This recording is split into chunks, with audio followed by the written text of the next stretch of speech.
আজকে হচ্ছে 28শে জানুয়ারি 2025। আমাদের বার কাউন্সিল লিখিত ব্যাচ 2025-এর 16তম ক্লাস এবং ফৌজদারি কার্যবিধির 16তম ক্লাস। আজকে আমরা আলোচনা করব আমাদের সাজেশনের 19 নং প্রশ্নটা। 19 নং প্রশ্ন যেটা সেটা হলো আমাদের আপিল রিলেটেড, ফৌজদারি সংক্রান্ত। তো গতদিন আমরা ফৌজদারি আপিল কাকে বলে এটা মাত্র শুরু করেছিলাম, এবং কোন কোন ক্ষেত্রে ফৌজদারি আপিল করা যায় না এটা আমরা আলোচনা করেছিলাম। তো আপিল আসলে কাকে বলে? আপিল হলো একজন ব্যক্তির কায়েমী অধিকার। যখন বিচারিক আদালত কোনো সিদ্ধান্ত প্রদান করে, রায় দেয় বা আদেশ দেয়, ওই সিদ্ধান্তের বিরুদ্ধে যিনি সংক্ষুব্ধ তিনি উচ্চ আদালতে ওই সিদ্ধান্তের বিরুদ্ধে যে আবেদনটা করেন বিচারিক আদালতের সিদ্ধান্ত বাতিল, সংশোধন করার জন্য বা পরিবর্তন করার জন্য, তাকেই বলা হচ্ছে আপিল। আমাদের ফৌজদারি কার্যবিধিতে 404 থেকে 431 ধারা পর্যন্ত আপিল সংক্রান্ত বিধান আলোচনা করা হয়েছে। তো এর মধ্যে আপিলের কোনো সংজ্ঞা কিন্তু প্রদান করা নাই। তাহলে আপিলের সংজ্ঞা আমরা পেয়েছি কোথা থেকে? উচ্চ আদালতের নজির। তো গতদিন আমরা পড়েছিলাম যে কোন কোন ক্ষেত্রে আপিল চলে না, মানে কোন কোন ক্ষেত্রে আপিল দায়ের করা যায় না। তো কোন কোন ক্ষেত্রে যে আপিল দায়ের করা যায় না এটা আমাদের ফৌজদারি কার্যবিধির 412 থেকে 414 ধারা পর্যন্ত আলোচনা করা হয়েছে। তো কোন কোন ক্ষেত্রে আপিল করা যায় না এটা যদি আমরা বলি, 412 ধারায় বললো যে যদি দোষ স্বীকার করে। দোষ স্বীকারটা দুই ভাবে হতে পারে। একটা, দোষ স্বীকার করে তদন্ত পর্যায়ে 164, আর একটা দোষ স্বীকার করে গিলটি প্লিড করে, সেটাও দোষ স্বীকার। 164-এ যেটা করে ওটা হলো কনফেশন। আর একটা দোষ স্বীকার করে চার্জ গঠন করার পরে জিজ্ঞাসা করে আপনি আপনার বিরুদ্ধে এত এত ধারায় চার্জ গঠন করা হলো, আপনি কি দোষী নাকি নির্দোষ। এই যে যে চার্জ গঠন করার পরে যে দোষ স্বীকারটা করে এটাকে বলে গিলটি প্লিড।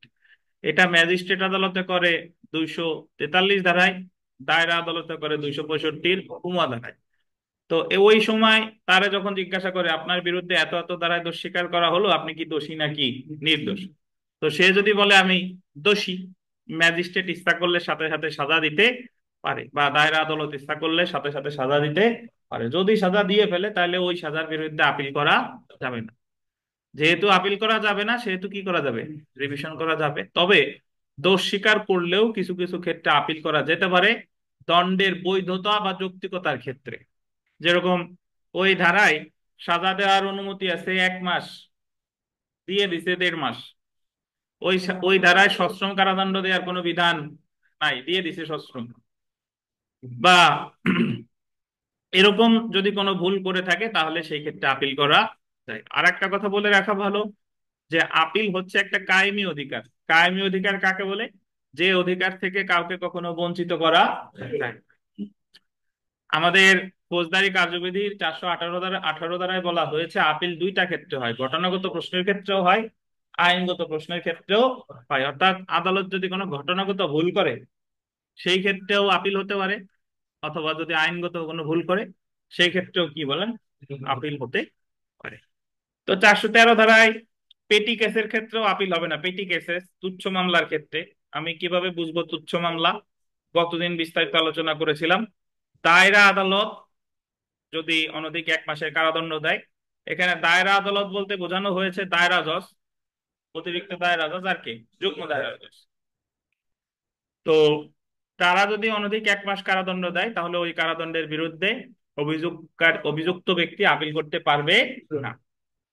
তারপরে 413-তেই বলা হয়েছে দায়রা আদালত বা ম্যাজিস্ট্রেট, প্রথম শ্রেণী ম্যাজিস্ট্রেট বা মেট্রোপলিটন ম্যাজিস্ট্রেট বা চিফ জুডিশিয়াল ম্যাজিস্ট্রেট, এনারা যদি অনধিক 50 টাকা জরিমানা করে, কত টাকা? 50 টাকা, তাহলেও আপিল করা যাবে না। এবং সবশেষে বলা হয়েছে যে ক্ষেত্রে শুধু কারাদণ্ড দেয় আদালত এবং ওই কারাদণ্ড অনাদায়ে শুধু অর্থদণ্ড দেয়, ওই অর্থদণ্ড অনাদায়ে যে কারাদণ্ডটা দেয় সেই কারাদণ্ডের বিরুদ্ধেও আপিল করা যাবে না। তো 413 ধারাটা খুবই গুরুত্বপূর্ণ, বিশেষ করে প্রিলিমিনারির ক্ষেত্রে এখান থেকে প্রশ্ন আসে প্রায়, যে কোন ক্ষেত্রে আপিল করা যায়, কোন ক্ষেত্রে আপিল করা যায় না। এছাড়া সর্বশেষ যে 414 ধারা, 414 ধারায় বলা হয়েছে সংক্ষিপ্ত বিচারের ক্ষেত্রে আপিল হয় না। সংক্ষিপ্ত বিচার সম্পর্কে এর আগে আমরা বিস্তারিত আলোচনা করেছি। সংক্ষিপ্ত বিচারের ক্ষেত্রেও আপিল হবে না। তো সংক্ষিপ্ত বিচারের ক্ষেত্রে আপিল হবে না কখন? যদি শুধু জরিমানা করে 200 টাকা, অনধিক কত? 200 টাকা। শুধু অর্থদণ্ড যদি দেয় 200 টাকা, তাহলে আপিল হবে না। কিন্তু 200 টাকার সাথে যদি কারাদণ্ড দেয়, তাহলে আবার আপিল করা যাবে। অর্থাৎ শুধু অর্থদণ্ড দিলে আপিল করা যাবে না, 200 টাকা দিলে আপিল করা যাবে না। কিন্তু শুধু অর্থদণ্ড দেয় নাই, অর্থদণ্ড প্লাস কারাদণ্ড দিছে, তাহলে কিন্তু আপিল করা যাবে। তো এগুলা ছাড়াও আপনি যদি মনে করেন যে আর কোন কোন ক্ষেত্রে আপিল করা যায় না, আপনি ইচ্ছা করলে আর অনেক কিছু যোগ করতে পারেন। কেমনে যোগ করবেন আমি একটু বলে দিই, দেখেন। আপনি বলতে পারেন যে ফৌজদারি কার্যবিধির 144-45 ধারা আদেশের বিরুদ্ধে কি করা যায় না? আপিল করা যায় না। ওই জায়গায় কি করে? রিভিশন করে। তারপরে যদি কারো অব্যাহতি দেয়, অব্যাহতি আদেশের বিরুদ্ধে কি করা যায় না? আপিল করা যায় না। কি করা যায়? রিভিশন দেয়। কাউকে যদি 249 ধারায় মুক্তি দেয়, সে মুক্তির আদেশের বিরুদ্ধেও কি করা যায় না? কি করা যায়? রিভিশন করা যায়। তারপরে কোনো মামলা যদি 203 বা 204-এর 3 ধারায় যদি কি হয়, খারিজ হয়, তাহলে সেক্ষেত্রেও কি করা যায়? আপিল করা যায় না, রিভিশন করা যায়। এরকম খুঁজলে আরো অনেক আছে, আপনি পাবেন আর কি। তো কতদিন আমাদের প্রশ্নে ছিল আপিল আদালতের ক্ষমতা। আপিল আদালতের ক্ষমতা সম্পর্কে আমাদের ফৌজদারি কার্যবিধির 423 ধারায় আলোচনা করছে। 423 ধারাটা আমরা পরবর্তীতে আলোচনা করব। আগে বিভিন্ন যে আপিল আছে, এই আপিল সম্পর্কে পড়ে আসবো, তারপরে আপিল আদালতের ক্ষমতা পড়বো। তো আপাতত এতটুকু বলি যে ফৌজদারি কার্যবিধির 423 ধারা অনুসারে আপিল আদালত যা খুশি তাই করতে পারে। কি করতে পারে? ধরেন, উদাহরণস্বরূপ বলি, যদি কাউকে খালাস দেয়, খালাস দিলে আপিল করবে হচ্ছে রাষ্ট্রপক্ষ, মানে যে মামলা করছে সেই। তো খালাসের আদেশে উনি দণ্ড দিতে পারে, উনি খালাসের আদেশ বাতিল করতে পারে, উনি নতুন করে বিচারের নির্দেশ দিতে পারে, যা খুশি তাই করতে পারে। আবার যদি দণ্ডাদেশের বিরুদ্ধে আপিল করে আসামি, তো আসামির দণ্ড বাড়াইতে পারে, কমাইতে পারে, খালাস দিতে পারে, নতুন বিচারেরও নির্দেশ দিতে পারে। আচ্ছা, অপর্যাপ্ত দণ্ডের বিরুদ্ধে আপিল করে রাষ্ট্রপক্ষ বা অভিযোগকারী, তো অপর্যাপ্ত দণ্ডের বিরুদ্ধেও দণ্ড বাড়াইতে পারে, কমাতে পারে, খালাস দিতে পারে, বাতিল করতে পারে, নতুন বিচারের নির্দেশ দিতে পারে। তো তার মানে বোঝা গেল কি, আপিল আদালত কি? মানে উনি যা খুশি তাই করতে পারে। তবে এখানে একটা জিনিস খেয়াল রাখা দরকার, সেটা হলো যে মূল ধারায় যে শাস্তির যে বিধান আছে, আপিল আদালত কখনো এর চেয়ে বেশি দিতে, মূল ধারায় আছে 3 বছর, আপিল আদালত 4 বছর দিতে পারবে? পারবে না। মূল ধারার চেয়ে বেশি দিতে পারবে না। তো আপিল আদালতের ক্ষমতা 423 ধারা, এটার পরে একটু বিস্তারিত করব। আগে আমরা একটু চলে আসি খালাস আদেশের বিরুদ্ধে আপিল। আচ্ছা, খালাস আদেশের বিরুদ্ধে আপিলের আগে আগে পড়বো দণ্ডাদেশের বিরুদ্ধে আপিল। দণ্ডের বিরুদ্ধে আপিল আপনাদের একেবারে শেষে আছে, দেখেন। দণ্ডের বিরুদ্ধে আপিলটা আগে পড়বো, এটা আমাদের কোনো প্রশ্নে নাই, বাট আমাদের দণ্ডের বিরুদ্ধে আপিল জানতে হবে। দণ্ডের বিরুদ্ধে আপিল সবার আগে কি বলেন? জানতে হবে। পাইছেন? পাইছেন ভাই? এমন পাইছেন? আচ্ছা, দণ্ডে দণ্ড পায় কে? একটা ফৌজদারি মামলায় কে দণ্ড পায় বলেন তো? আসামি। তাহলে দণ্ডের বিরুদ্ধে আপিল করবে কি? আসামি। আসামির উদ্দেশ্য কি? যাতে সে খালাস পায় অথবা দণ্ড কম হয়। এই দুটোই তো উদ্দেশ্য। মানে দণ্ড যদি 1 বছর দেয়, তাহলে আসামি দণ্ডের বিরুদ্ধে আপিল করে খালাস পাওয়ার জন্য। আর যদি খালাস অ্যাটলিস্ট নাও পায়, তার 1 বছরের কারাদণ্ড থেকে যাতে কি হয়, কমানো হয়। তো আমাদের, আমরা যখন ফৌজদারি কার্যবিধি শুরু করেছিলাম, একেবারে প্রথম দিন পড়েছিলাম ফৌজদারি আদালতের গঠন, হায়ারার্কি বলে ইংরেজিতে, শ্রেণী বিভাগ। আমি একটু অনুপ এর কাছে জানতে চাই, অনুপ, আপনি একটু বলেন ফৌজদারি আদালতের গঠন কত ধারায় আলোচনা করা হয়েছে এবং বাংলাদেশের ফৌজদারি আদালত কয় প্রকার, কি কি আছে, একটু বলতে পারবেন? মনে আছে? একটা চেষ্টা করেন। ফৌজদারি ফৌজদারি আদালত হলো ফায়ার সৌদি আরব। ছয় ধারায় কি আছে বলেন? 3 প্রকার আছে। কি কি? ফৌজদারি আদালত দুই শ্রেণীর আছে। একটা হচ্ছে দায়রা আদালত আর একটা হচ্ছে ম্যাজিস্ট্রেট আদালত। আচ্ছা, দায়রা আদালত আর ম্যাজিস্ট্রেট আদালত, তারপর বলে যান। দায়রা আদালত হচ্ছে তিন শ্রেণীর। যেমন দায়রা আদালত তিন শ্রেণীর, এটা কত ধারায় বলছে?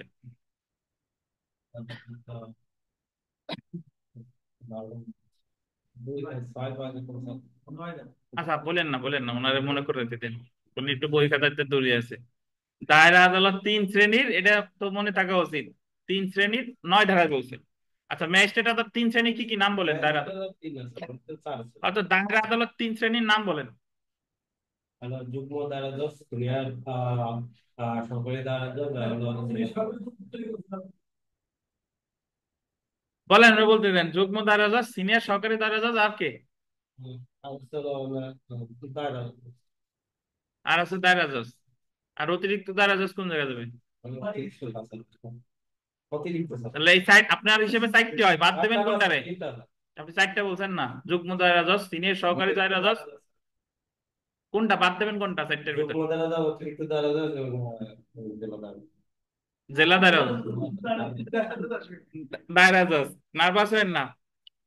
দায়রা জজ, অতিরিক্ত দায়রা জজ, যুগ্ম দায়রা জজ, কথা শেষ। কত ধারায় বলছে? 9 ধারায়। এখন আরাফাত সাহেব বলেন, ম্যাজিস্ট্রেট আদালত কয় প্রকার? আরাফাত সাহেব, সেটা বলতে চাইবো। কি কি? ম্যাজিস্ট্রেট কয় প্রকার? হ্যাঁ? দুই প্রকার। কি কি বলে? ওনার বলতে কেউ বললেন না।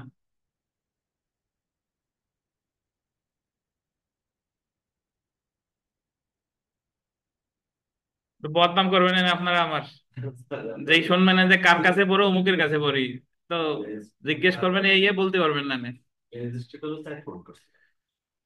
ম্যাজিস্ট্রেট 4 প্রকার, কি কি? তারপর তিন ডিভিশন ম্যাজিস্ট্রেট, হুম। লাল ম্যাজিস্ট্রেট, সবুজ ম্যাজিস্ট্রেট, কালা ম্যাজিস্ট্রেট, আর কি বলেন? এই আলম ভাই, আপনি বলেন, ম্যাজিস্ট্রেট কয় প্রকার, কি কি? হ্যাঁ। আচ্ছা, নির্বাহী ম্যাজিস্ট্রেট কয় প্রকার?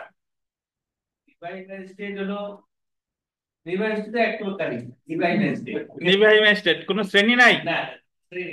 আচ্ছা, তাহলে বিচারিক ম্যাজিস্ট্রেট কয় প্রকার, কি কি? হ্যাঁ। অতিরিক্ত জুডিশিয়াল ম্যাজিস্ট্রেট, হ্যাঁ। তারপর প্রথম শ্রেণীর ম্যাজিস্ট্রেট, হ্যাঁ। দ্বিতীয় শ্রেণীর ম্যাজিস্ট্রেট। দ্বিতীয় শ্রেণী ম্যাজিস্ট্রেট। দ্বিতীয় দ্বিতীয় বলছেন? হ্যাঁ, তার তো পাঁচ পাঁচ শ্রেণী হয় মোট। বলেন বলেন।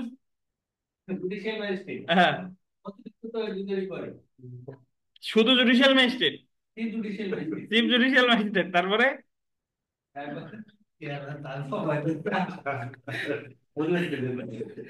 বলেন বলেন, তারপরে? ওই প্রিলিমিনারি ব্যাচে আমি মাঝে মাঝে বলি যে আপনারা এটা দড়িয়ে এনে রাখবেন, আর প্রতীকী গলায় দড়ি নেবো ভাই, আপনারা জ্বলবেন নাহলে আমি জ্বলবো। আপনারা ফৌজদারি আদালতের গঠনই ভুলে গেছেন, আর কি বলবো। আর এই রুবেল বলেন, রে রুবেল বলেন। চিফ জুডিশিয়াল ম্যাজিস্ট্রেট, আর কে? আপনারও তো হয় নাই, আর নাই, আর বাংলাদেশে আর কোনো ম্যাজিস্ট্রেট নাই। মেট্রোপলিটন এলাকায় প্রথম শ্রেণীর।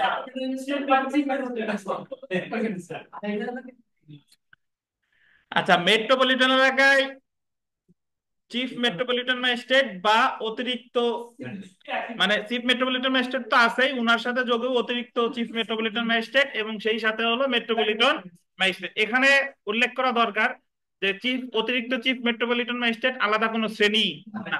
আর জেলা পর্যায়ে ম্যাজিস্ট্রেট 2 প্রকার, তাতে জেলা পর্যায়ে হোক আর অন্য জায়গায় হোক, ম্যাজিস্ট্রেট হলো জুডিশিয়াল ম্যাজিস্ট্রেট আর একটা হলো নির্বাহী ম্যাজিস্ট্রেট। তো নির্বাহী ম্যাজিস্ট্রেট জেলা পর্যায়ে, সরি, বিচারিক ম্যাজিস্ট্রেট জেলা পর্যায়ে 4 প্রকার। আর মেট্রোপলিটন এলাকায় কত? 2 প্রকার। তো 2 প্রকারের কথা তো মাত্রই বললাম। জেলা পর্যায়ে 4 প্রকার, কি কি? চিফ চিফ জুডিশিয়াল ম্যাজিস্ট্রেট, বা ওনার সাথে যুক্ত হবে অতিরিক্ত চিফ জুডিশিয়াল ম্যাজিস্ট্রেট, প্রথম শ্রেণী ম্যাজিস্ট্রেট, দ্বিতীয় শ্রেণী ম্যাজিস্ট্রেট, তৃতীয় শ্রেণীর ম্যাজিস্ট্রেট। তো এখানে অতিরিক্ত চিফ মেট্রোপলিটন বলেন বা অতিরিক্ত চিফ জুডিশিয়াল ম্যাজিস্ট্রেট, এরা আলাদা কোনো শ্রেণী না, এরা ওই চিফ জুডিশিয়াল ম্যাজিস্ট্রেট বা চিফ মেট্রোপলিটন ম্যাজিস্ট্রেটের সাথেই বোঝাবে। আর স্যার দ্বারা কেন? চার ধারা বলছেন? কোন আইনে চার ধারা?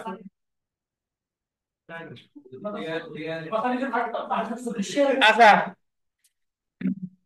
তারপরে আহ আচ্ছা, উনি যেটা বলতে চাইছে আমি বলে দিই। চারের কত বলছে যে যদি কোথাও ম্যাজিস্ট্রেট শব্দটা থাকে বুঝাইতে হবে এটা বিচারিক ম্যাজিস্ট্রেট। যদি কখনো সহকারী দায়রা জজ থাকে বুঝে নিতে হবে ওটা যুগ্ম দায়রা জজ।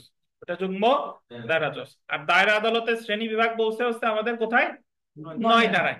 দায়রা আদালতে 3 ধরনের বিচারক থাকে: দায়রা জজ, অতিরিক্ত দায়রা জজ, যুগ্ম দায়রা জজ। এখন এটা আমি মনে করাইলাম কেন? এটা মনে করালাম এই কারণে, আমি যদি আদালতের শ্রেণী বিভাগে আমার মনে না থাকে তাহলে আপিল করে কোনো লাভ নাই।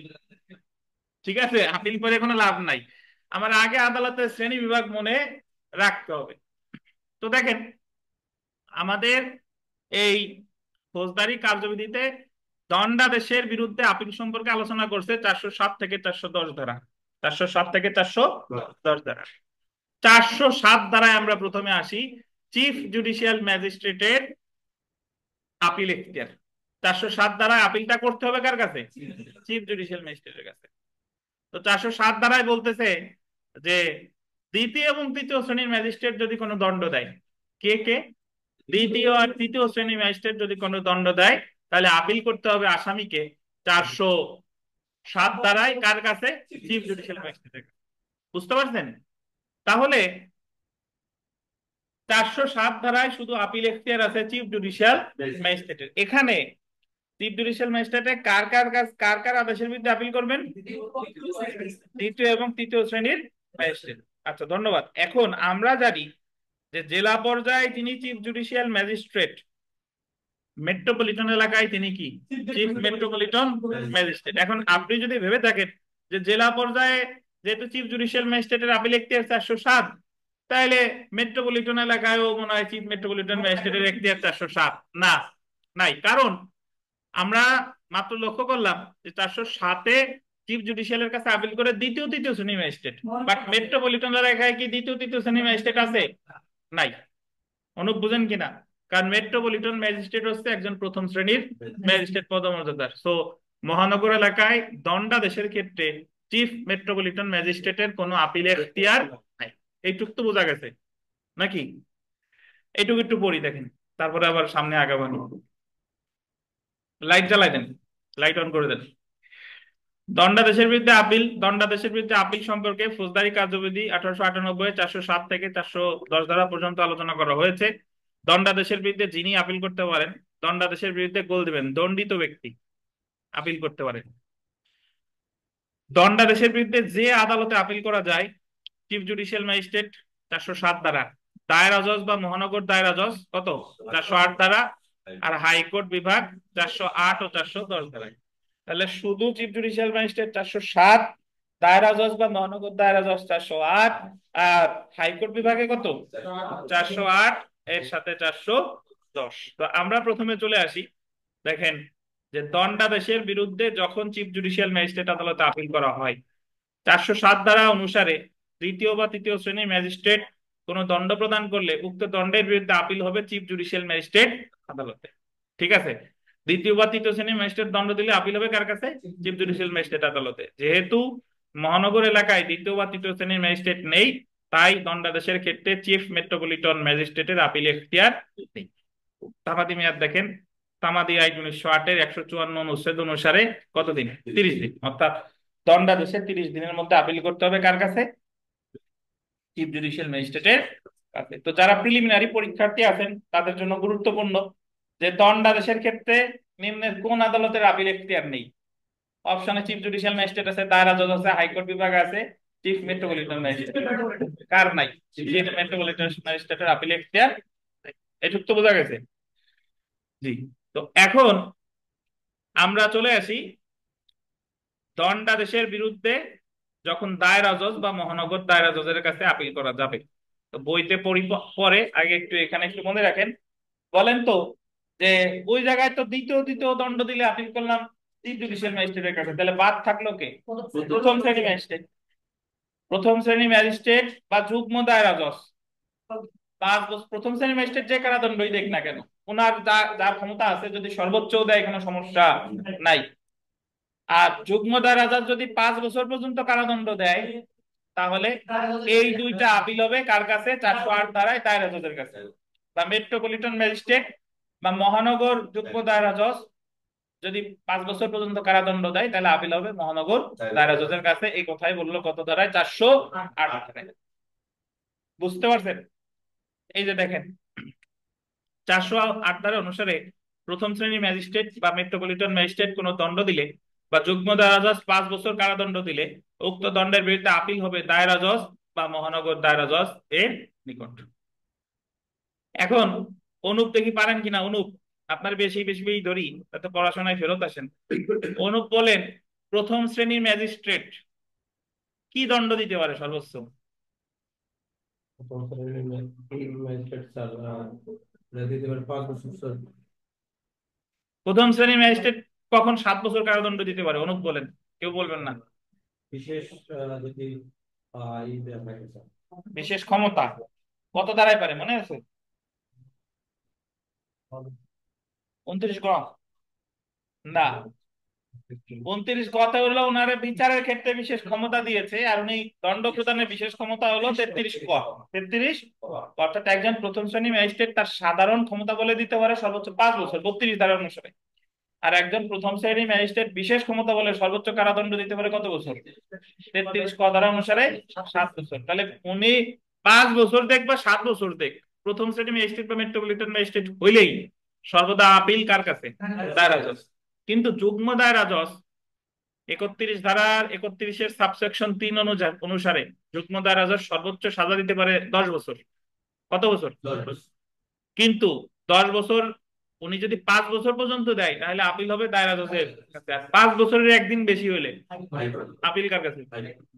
বুঝছেন? তো এই কথাগুলোই বলছে কত ধারায়?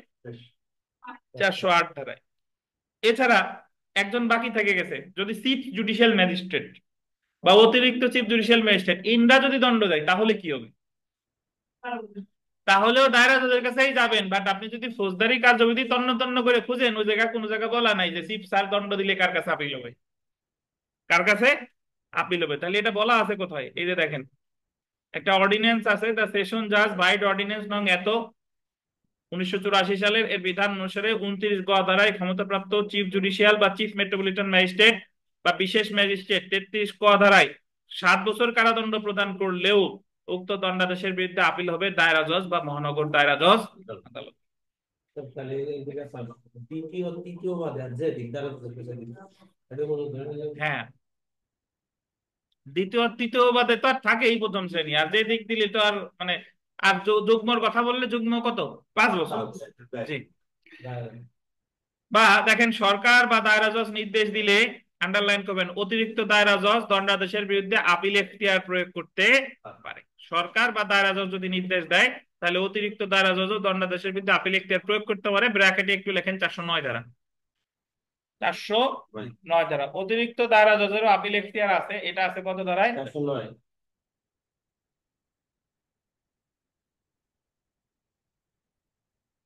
তো আপনি দায়রা জজের কাছে যান, মহানগর দায়রা জজের কাছে যান, চিফ জুডিশিয়াল ম্যাজিস্ট্রেটের কাছে যান, হাইকোর্ট ছাড়া অন্যান্য সকল জায়গায় তামাদি মেয়াদ 30 দিন। তামাদি আইনের 154 অনুচ্ছেদ।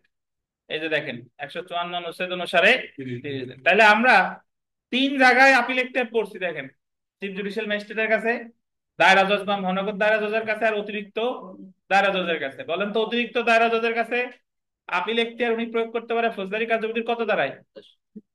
409 ধারায়। যদি নির্দেশ দেয় কে? সরকার বা দায়রা জজ। সরকার বা দায়রা জজ। এটুকু আশা করি বুঝতে পারছেন। এখন আমরা চলে এসেছি হাইকোর্টে। হাইকোর্টে কখন আপিল হয় দণ্ডাদেশের ক্ষেত্রে? তো সহজভাবে বলা যায়, এতক্ষণ পর্যন্ত যা যা পড়লাম এই দুইটা ছাড়া আর সবসময় আপিল হবে কোথায়? দণ্ডাদেশের ক্ষেত্রে হাইকোর্টে। তার মানে যদি দায়রা আদালত দণ্ড দেয়, দায়রা আদালত দণ্ড দেয়, দায়রা আদালত মানে হলো দায়রা জজ, অতিরিক্ত দায়রা জজ আর যুগ্ম দায়রা জজ দণ্ড দিতে হবে, বাট কতদিনের বেশি?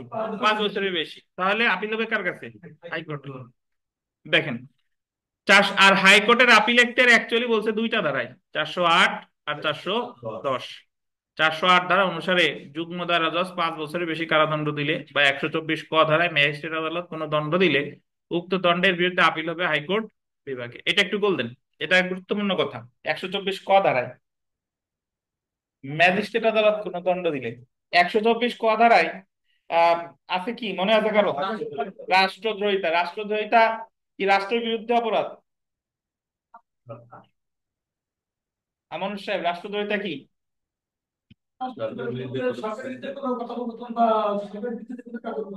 সরকার বিদ্বেষী কোনো কথা, কাজ, কর্মকাণ্ড হলো রাষ্ট্রদ্রোহিতা। রাষ্ট্রের বিরুদ্ধে না।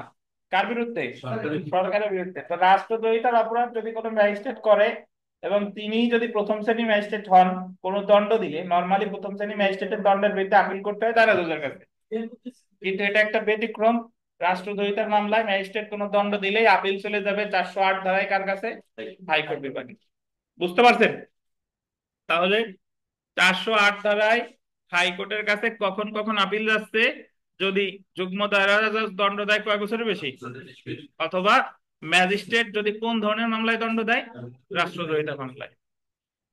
এখন দেখেন 410 ধারা অনুসারে দায়রা জজ বা অতিরিক্ত দায়রা জজ কোনো আপিলযোগ্য দণ্ড দিলে উক্ত দণ্ডের বিরুদ্ধে আপিল হবে হাইকোর্টে। তো হাইকোর্ট বিভাগ মানেই হলো তামাদি আইন 1908-এর 155 অনুচ্ছেদ অনুসারে কতদিন? 60 দিন। আমাদের নূর ইসলাম ভুইয়া বলেন যে দায়রা জজ একটা মামলায় বিচার করে 1 মাস কারাদণ্ড দিছে দায়রা জজ, এখন এই কারাদণ্ডের বিরুদ্ধে আপিল হবে কোথায়? দায়রা জজ দিতে ভাবি দেখেন যে হাইকোর্টে যাবে না। হ্যাঁ, ধন্যবাদ। তো দায়রা জজ 1 মাস কারাদণ্ড দিলে যারা যারা ভাবছিলেন যে হাইকোর্টে যাবে, হাইকোর্টে কিন্তু যাবে না, কারণ 1 মাস কারাদণ্ড দিলে এটা 413 ধারা অনুসারে কি করা যায় না? আপিল করা যায় না। তো এই ছিল আমাদের দণ্ডাদেশ রিলেটেড আপিল। এইগুলা একবারে বলে ফেলেন তো জাকারিয়া, 407 থেকে 410 পর্যন্ত। 407 বলছে দ্বিতীয় তৃতীয় শ্রেণীর ম্যাজিস্ট্রেট হ্যাঁ। যদি কোনো দণ্ড প্রদান করে হুম। সেই ক্ষেত্রে আপিল হবে চিফ জুডিশিয়াল ম্যাজিস্ট্রেটের নিকট। জি। আর 408 408 বলতে 407 গেল। এরপরে স্যার যদি প্রথম শ্রেণীর ম্যাজিস্ট্রেট যদি 5 বছরে যে কোনো দণ্ড প্রদান করুক সেই ক্ষেত্রে আপিল হবে দায়রা জজের নিকট। হুম। আর যদি দায়রা মানে যুগ্ম দায়রা জজ 5 বছর পর্যন্ত যদি কোনো কারাদণ্ড প্রদান করে মানে 5 বছরের নিচে, এই ক্ষেত্রে আপিল হবে দায়রা জজের নিকট। কত দাঁড়ায়? এটা হচ্ছে 8ই। 408। জি। 408 আর 409 হচ্ছে যে সরকার বা দায়রা জজ নির্দেশ দেয় সেই ক্ষেত্রে অতিরিক্ত দায়রা জজ দায়রা জজের কাছে আপিল করা যাবে, এটা হচ্ছে 409। হুম। আর 408 এই বলছে স্যার যুগ্ম দায়রা জজ 5 বছর অধিক কারাদণ্ড দেয় সেই ক্ষেত্রে আপিল হবে হাইকোর্ট বিভাগ, এটা হচ্ছে 408। আর যদি ম্যাজিস্ট্রেট আদালত রাষ্ট্রদ্রোহিত কোনো মামলায় দণ্ড প্রদান করে সেই ক্ষেত্রে আপিল হবে হাইকোর্ট বিভাগ, এটা হচ্ছে 408। আর 410 বলছে যে দায়রা জজ বা অতিরিক্ত দায়রা জজ যদি কোনো আপিলযোগ্য কোনো আদেশ প্রদান করে সেই ক্ষেত্রে আপিল হবে হাইকোর্ট বিভাগ। 410 ধারা। অনলাইন অফলাইনে যারা আছেন আপনারা কি দণ্ডাদেশের আপিল সম্পর্কে ধারণা লাভ করতে পারছেন কিনা? আর ক্লিয়ার দণ্ডাদেশের স্যার। ক্ষেত্রে আপিলের বিধান খুব সোজা, হাইকোর্টে গেলেই 60 দিন, আর হাইকোর্ট ছাড়া অন্যান্য ক্ষেত্রে ম্যাজিস্ট্রেট হোক দায়রা জজ হোক হলে কয়দিন? 30 দিন। তো এর মধ্যে একটা ব্যতিক্রম আছে, সেটা হলো ম্যাজিস্ট্রেট যদি রাষ্ট্রদ্রোহিতার মামলায় দণ্ড দেয় আপিল কার কাছে? হাইকোর্ট। ধন্যবাদ। তো এখন আমরা দণ্ডাদেশের বিরুদ্ধে আপিল পড়ে ফেললাম, এখন আমরা পড়বো খালাসের ক্ষেত্রে আপিল। ওই যে প্রথমে আজকে যেখান থেকে শুরু করেছিলাম ওখানে যান।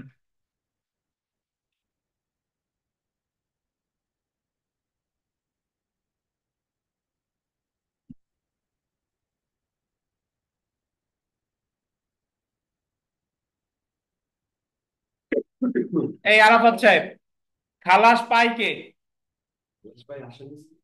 আপিল করবে কে?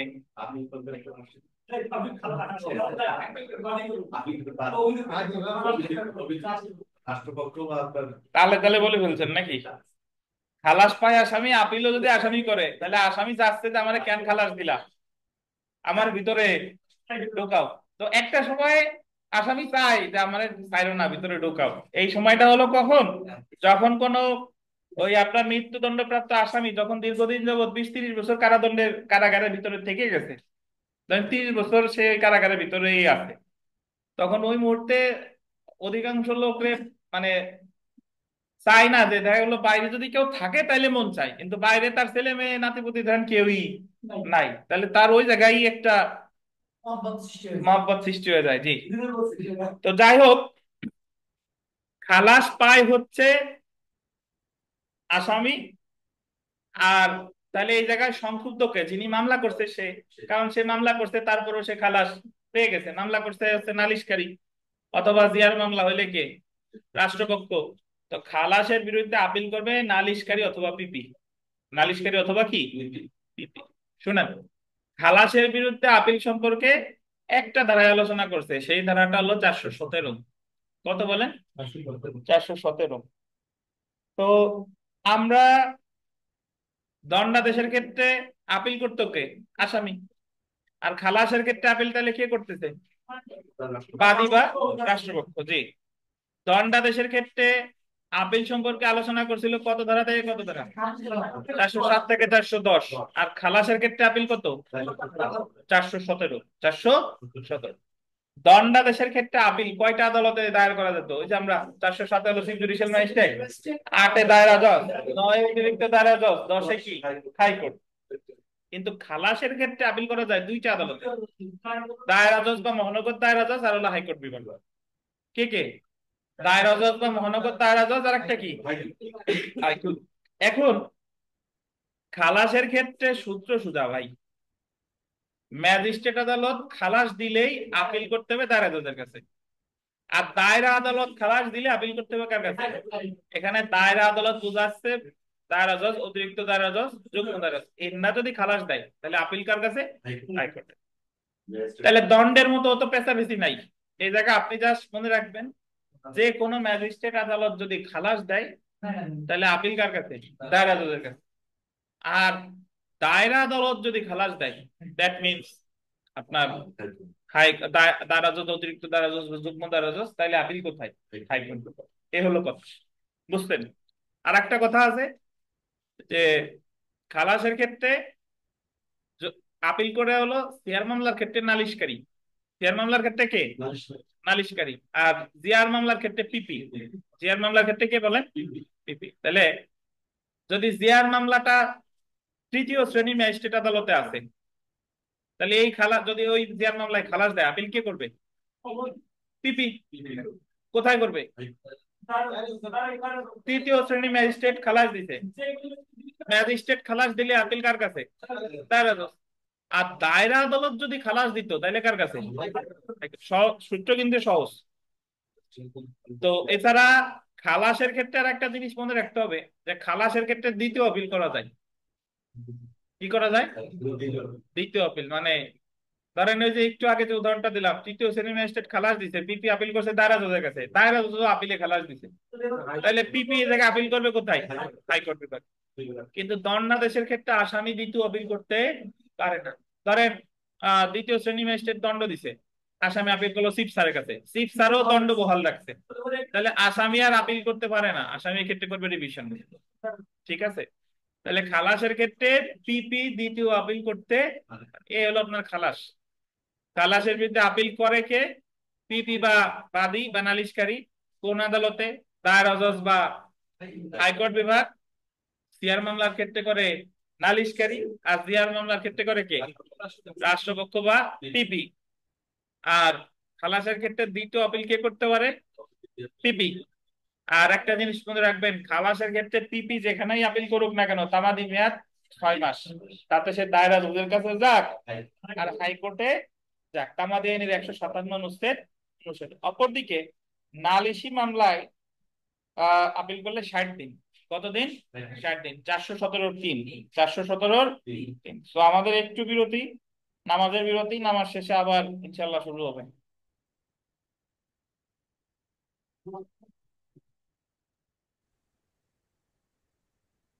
বিরতির আগে যেটা বলতেছিলাম, যে আমাদের খালাসের বিরুদ্ধে আপিল, ম্যাজিস্ট্রেট আদালত খালাস দিলেই আপিল দায়রা জজের কাছে, আর দায়রা আদালত খালাস দিলেই কার কাছে? হাইকোর্টের কাছে। আর খালাসের ক্ষেত্রে পিপি যদি আপিল করে, পিপি আপনার 6 মাস, আপিলের তামানিমে 6 মাস, তাতে সে দায়রা জজের কাছে যাক অথবা হাইকোর্ট বিভাগে যাক। আপিল আইনের 157 অনুচ্ছেদ। আর নালিশকারী উনিও দায়রা জজের কাছে যাক আর হাইকোর্টে যাক, ওনার হলো 60 দিন। এটা আছে 417-র 3। এ হলো কথা। এখন প্রায় শেষ, আর একটু কথা বলি, সেটা হলো যে নালিশকারী শুধু শেয়ার মামলা অ্যাপিল করতে পারে। তো শেয়ার মামলা হলেই হবে না, এই খালাসটা হতে হবে বিচারিক আদালত কর্তৃক প্রদত্ত খালাস। আপিল আদালত কর্তৃক খালাস হলে হবে না। অর্থাৎ ধরেন একজন ব্যক্তি, একজন মহিলা, ধরেন এক মহিলা যৌতুকের মামলা করছে। যৌতুকের মামলা করলে বিচার শেষে তার স্বামীরে খালাস দিছে আদালত। তো যৌতুকের মামলা শেয়ার ফরম্যাটেই হয়। তো এই যে যে খালাস দিল ম্যাজিস্ট্রেট, তাহলে ওই মহিলা, এটা শেয়ার মামলা, এই খালাসের বিরুদ্ধে নিয়ে আপিল করবে কোথায়? দায়রা জজের কাছে। কতদিনের মধ্যে?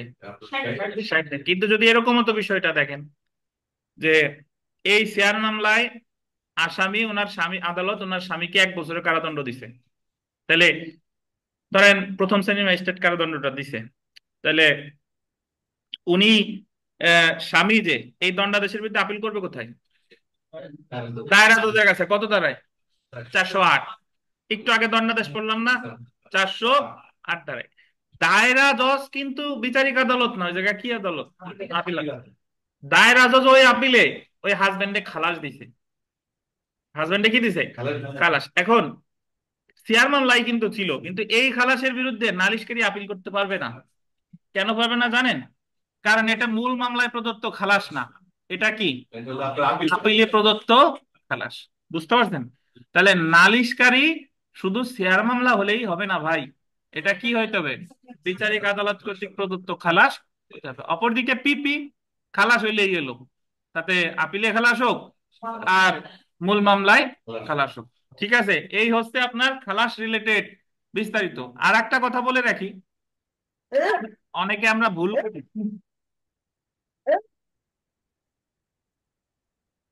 অনেকে আমরা ভুল করি, সেটা হলো ধরেন প্রথম শ্রেণীর ম্যাজিস্ট্রেট যদি দণ্ডাদেশ দেয় রাষ্ট্রদ্রোহিতার মামলায়, তাহলে এই দণ্ডাদেশের বিরুদ্ধে আসামি আপিল করবে কোথায়? না, দণ্ড দিলে দণ্ডাদেশ 408 ধারা হাইকোর্টে করছি না একটু আগে। কিন্তু প্রথম শ্রেণীর ম্যাজিস্ট্রেট যদি খালাস দেয় রাষ্ট্রদ্রোহিতার মামলায়, তাহলে এটা কিন্তু হাইকোর্টে যাবে না, এটা অ্যাজ ইউজুয়াল যে ম্যাজিস্ট্রেট খালাস দিলে কোথায়? দায়রা জজের কাছে। আচ্ছা, যারা বুঝেন নাই ধৈর্য ধরেন, আমরা পড়া শুরু করি, বুঝে যাবেন ইনশাল্লাহ। দেখেন, খালাস আদেশের বিরুদ্ধে আপিল। খালাস ইংরেজি কি অনুপ? খালাস ইংরেজি কি? এক মিনিট, ধন্যবাদ। ফৌজদারি কার্যবিধি 417 ধারায় খালাস আদেশের বিরুদ্ধে আপিলের বিধান আলোচনা করা হয়েছে। খালাস আদেশের বিরুদ্ধে যে আদালতে আপিল করা যায়, খালাস আদেশের বিরুদ্ধে নিম্নলিখিত আদালতে আপিল করা যায়: হাইকোর্ট বিভাগ। দায়রা আদালত কর্তৃক প্রদত্ত খালাস আদেশের বিরুদ্ধে আপিল করতে হবে হাইকোর্ট বিভাগে। এখানে দায়রা আদালত মানে কি কে? দায়রা জজ, অতিরিক্ত দায়রা জজ, যুগ্ম দায়রা জজ। আর দায়রা জজের নিকট আপিল। যে কোনো ম্যাজিস্ট্রেট আদালত কর্তৃক প্রদত্ত খালাস আদেশের বিরুদ্ধে আপিল দায়ের করতে হবে দায়রা জজের নিকট। ম্যাজিস্ট্রেট স্বয়ং যদি খালাস দেয়, এটা তৃতীয় শ্রেণী ম্যাজিস্ট্রেট থেকে শুরু করে চিফ জুডিশিয়াল ম্যাজিস্ট্রেট যেই খালাস দেখ না কেন, এটার বিরুদ্ধে আপিল হবে কোথায় ভাই? দায়রা জজের কাছে। এখন আমরা চলে আসি, দেখেন যে খালাস আদেশের বিরুদ্ধে কে আপিল করতে পারে। পাবলিক প্রসিকিউটর পারে 417-1, 417-1। আর অভিযোগকারী পারে 417-2। তো পাবলিক প্রসিকিউটর কর্তৃক খালাস আদেশের বিরুদ্ধে আপিল। ফৌজদারি কার্যবিধি 417-1 ধারা মতে যে কোনো মামলায় জিআর বা সিআর সরকার পাবলিক প্রসিকিউটরকে আপিল দায়েরের নির্দেশ দিতে পারে। যে কোনো দায়রা আদালত কর্তৃক, এই আন্ডারলাইন করেন, মূল মামলায় প্রদত্ত খালাস আদেশের বিরুদ্ধে বা আপিলে প্রদত্ত খালাস আদেশের বিরুদ্ধে আপিল হবে কোথায়? হাইকোর্টে। মানে দায়রা জজ, দায়রা আদালত যদি মূল মামলায় খালাস দেখ অথবা দায়রা আদালত আপিল আদালত হিসেবে খালাস দেখ, পিপি আপিল করবে কোথায়? হাইকোর্টে। যে কোনো ম্যাজিস্ট্রেট কর্তৃক মূল মামলায় প্রদত্ত খালাস বা আপিলে প্রদত্ত খালাস আদেশের বিরুদ্ধে কার কাছে? দায়রা জজের নিকট। বুঝেন নাই বোধহয় নাকি? মূল মামলায় খালাস মানে হলো যে জায়গায় মামলা বিচার হয়েছে, মূল বিচার হয়েছে, সে খালাস দিলে মূল মামলায় খালাস। আর আপিলে খালাস হলো আপিল করছিল, আপিল আদালত খালাস দিছে। তাহলে দায়রা জজ, দায়রা আদালত মূল মামলায় খালাস দেখ বা আপিলে খালাস দেখ হাইকোর্টে, আর ম্যাজিস্ট্রেট আদালত মূল মামলায় খালাস দেখ আপিলে খালাস দেখ। আপিল কোথায়? দায়রা জজের কাছে। তামাদি মেয়াদ দেখেন, পাবলিক প্রসিকিউটর কর্তৃক মূল মামলায় বা আপিলে প্রদত্ত খালাস আদেশের বিরুদ্ধে দায়রা আদালত বা হাইকোর্ট বিভাগ যেখানেই আপিল করুক না কেন, উভয় ক্ষেত্রেই আপিল করার সময়সীমা হলো তামাদি আইনের 157 অনুচ্ছেদ অনুযায়ী কত মাস? 6 মাস। এই জায়গায় পিপি প্রযোজ্য। 6 মাস মানেই হলো কি? পিপি। আচ্ছা, এখন আমরা চলে আসি অভিযোগকারী কর্তৃক খালাস আদেশের বিরুদ্ধে আপিল দায়ের। অভিযোগকারী শুধুমাত্র, এটা গোল দেন, মূল সিয়ার মামলায় প্রদত্ত খালাস আদেশের বিরুদ্ধে আপিল করতে পারে। মূল কি এর মামলা? অভিযোগকারী 417(2) ধারায় খালাস আদেশের বিরুদ্ধে আপিল দায়ের করতে পারে যে কোনো দায়রা আদালত কর্তৃক। এই যে আন্ডারলাইন করেন, মূল মামলায় প্রদত্ত খালাস আদেশের বিরুদ্ধে কোথায়? এটা কিন্তু আপিলে খালাস নাই। কি খালাস? মূল মামলায় প্রদত্ত খালাস। আপনার বইতে নাই তো জুমে ঢোকেন, স্ক্রিনে তো দেখা যাচ্ছে। পাসওয়ার্ড 1 থেকে 9, স্টুডেন্টস, খানলা একাডেমি স্টুডেন্টস এ ঢোকেন।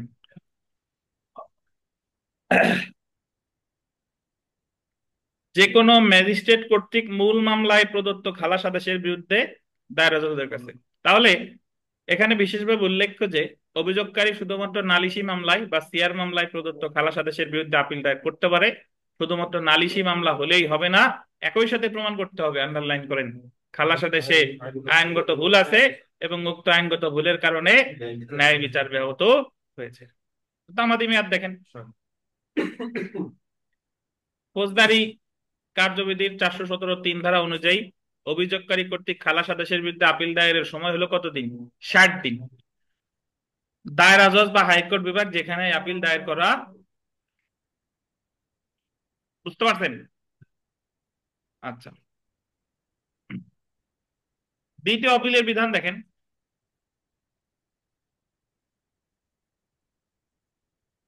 ফৌজদারি কার্যবিধি অনুযায়ী খালাস আদেশের বিরুদ্ধে একমাত্র পাবলিক প্রসিকিউটরই দ্বিতীয় আপিল করতে পারে। তবে যে ক্ষেত্রে দায়রা জজ মূল মামলায় খালাস প্রদান করে থাকেন, এই লাইনটা আন্ডারলাইন করেন, তবে যে ক্ষেত্রে দায়রা জজ মূল মামলায় খালাস আদেশ প্রদান করে থাকেন, সেক্ষেত্রে পাবলিক প্রসিকিউটরের উক্ত খালাস আদেশের বিরুদ্ধে দ্বিতীয় আপিলের সুযোগ নাই। এটা দারুণ কথা। দারুণ কথা হলো, ধরেন একটা হত্যা মামলার বিচারিক আদালত কে? দায়রা জজ। তো দায়রা জজ যদি খালাস দেয়, এই জায়গায় খালাস দিচ্ছে মূল বিচারিক আদালত, তাহলে এই জায়গায় আপনি এই মূল খালাসের বিরুদ্ধে আপিল করবেন কোথায়? হাইকোর্টে। হাইকোর্টে যদি খালাস দেয়, তাহলে তোর ফৌজদারি কার্যবিধি অনুসারে আর বিধান নাই, দ্বিতীয় আপিল মানে ফৌজদারি কার্যবিধি অনুযায়ী অনুযায়ী দৌড়ঝাঁপ শেষ। এখন সেই ক্ষেত্রে আপিল করতে আপিল বিভাগে আপিল, বাট আমাদের ফৌজদারি কার্যবিধিতে সেটা বলে নাই। আচ্ছা, তাহলে মূল বিচারিক মামলায় যদি খালাস দেয় কে? দায়রা জজ বা দায়রা আদালতই বলেন না কেন, দায়রা আদালত যদি খালাস দেয়, তাহলে এই ক্ষেত্রে দ্বিতীয় আপিলের সুযোগ নাই। কিন্তু প্রথম খালাসটা যদি বিচারিক আদালত হিসেবে দেয় কে? ম্যাজিস্ট্রেট আদালত। ধরেন তৃতীয় শ্রেণীর বা প্রথম শ্রেণীর দায়রা জজ খালাস দিল, তাহলে জেআর মামলায় ধরেন পিপি আপিল করবে কোথায়? দায়রা জজের কাছে। দায়রা জজ আপিল আদালত হিসেবে কি দিল? খালাস দিল। তাহলে এই ক্ষেত্রে আপিল করবে কোথায়? তো খালাসের ক্ষেত্রে তাহলে দ্বিতীয় আপিলের বিধান আছে শুধুমাত্র কার? পিপি। পিপি মানে কি? Public prosecutor. আচ্ছা, উদাহরণ দেখেন।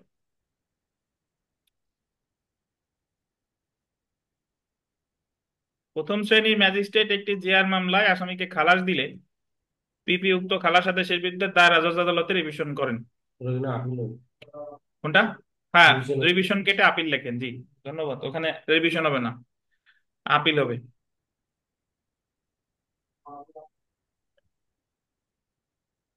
আপিলের দায়রা জজ আদালত উক্ত আসামিকে খালাস আদেশ বহাল রাখেন। আপিলে আবার দায়রা জজ কি রাখছে? বহাল রাখছে। এক্ষেত্রে দায়রা জজ আদালত আপিলে যে খালাস আদেশ দিয়েছে উক্ত খালাস আদেশের বিরুদ্ধে পিপি হাইকোর্ট বিভাগে দ্বিতীয় আপিল দায়ের করতে পারে। বুঝেছেন? বলেন তো, চেক ডিজনারের মামলা বিচার করে কারা? যুগ্ম দায়রা জজ। যদি খালাস দেয় তাহলে আপিল করবে কোথায়?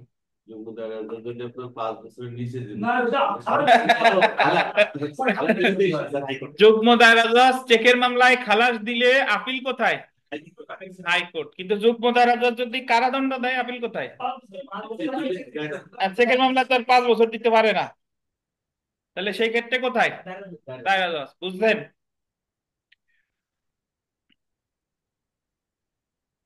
তো খালাসের বিরুদ্ধে আপিল নিয়ে কোনো প্রশ্ন আছে কিনা? এবং একটা যেটা ব্যতিক্রম সেটা হলো রাষ্ট্রদ্রোহিতার মামলায় ম্যাজিস্ট্রেট দণ্ড দিলে আপিল কোথায়? হাইকোর্টে। কিন্তু রাষ্ট্রদ্রোহিতার মামলায় ম্যাজিস্ট্রেট খালাস দিলে আপিল কোথায়? দায়রা জজ। রুবেল, খালাসের বিরুদ্ধে আপিল বলতে পারবেন? মানে কে আপিল করে, কোথায় করে, কয়দিনের মধ্যে করে, কোন মূল মামলায়, নাকি আপিলে খালাস, বিস্তারিত বলতে পারবেন? আচ্ছা, একটা অ্যাটেম্পট হয়ে যাক, বলেন।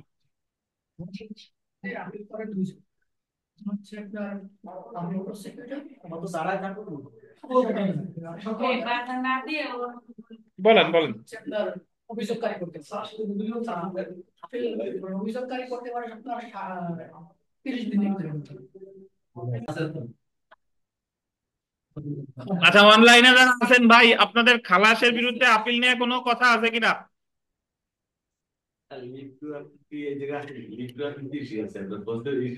আচ্ছা, দেখেন আমরা এখন চলে আসব, এটা দেখেন, অপর্যাপ্ত দণ্ডাদেশের বিরুদ্ধে আপিল।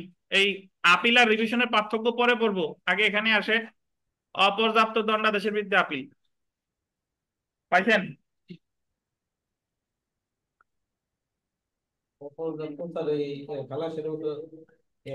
পাইছেন?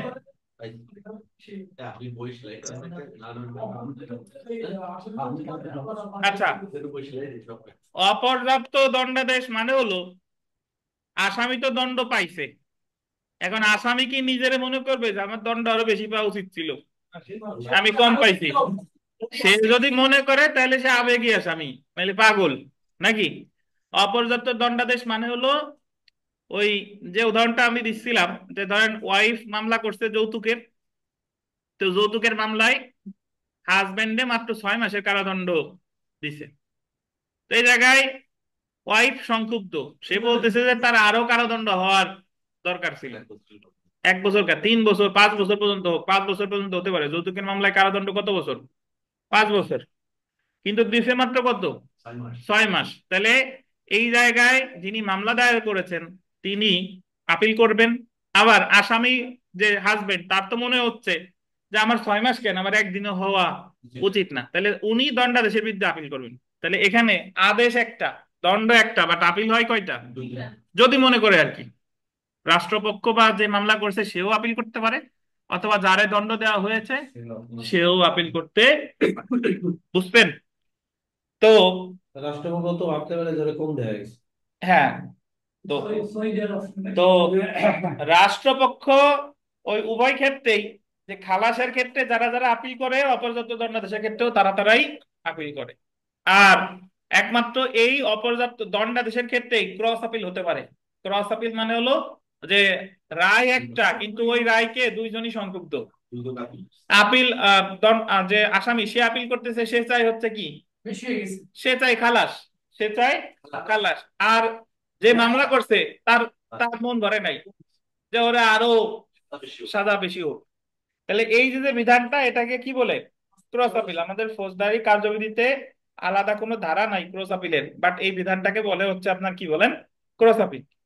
তো এখন অপর্যাপ্ত দণ্ডাদেশের বিরুদ্ধে পিপি যদি আপিল করে কোথায় করবে, আর নালিশকারী যদি আপিল করে কোথায় করবে? আর অপর্যাপ্ত দণ্ডাদেশ সম্পর্কে আলোচনা করা হয়েছে ফৌজদারি কার্যবিধির 417 বা বাংলায় বললে 417 কত ক। বড় হাতের ক না ছোট হাতের ক? হাত নাই আপনার, হাত বড় ছোট আমরা বুঝবো কিভাবে? পরীক্ষা যে দিচ্ছে তার করা যাবে।